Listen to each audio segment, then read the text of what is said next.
બજારમાં ખરીદદારી યથાવત. નિફ્ટી ઇન્ટ્રાડેમાં 110 પોઈન્ટની તેજી તો બેંક નિફ્ટી 51,100ના સ્તરને કર્યા પાર. મિડ કેપ અને સ્મોલ કેપમાં આઉટ પરફોર્મન્સ યથાવત.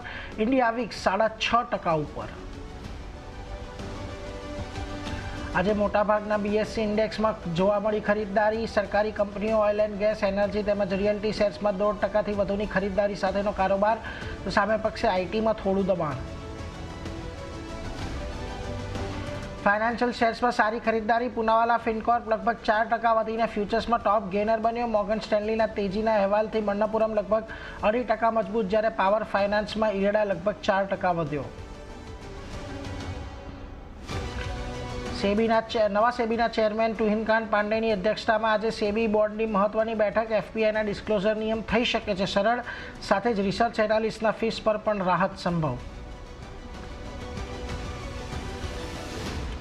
અમદાવાદમાં રોપડા પાસે બુલેટ ટ્રેનની કામગીરી દરમિયાન દુર્ઘટના.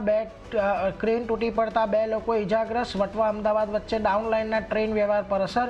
મુંબઈ અમદાવાદ વચ્ચે 14 જેટલી ટ્રેનો રદ. વંદે ભારત શતાબ્દી સહિત 7 ટ્રેનોને આંશિક રીતે રદ કરવામાં આવી.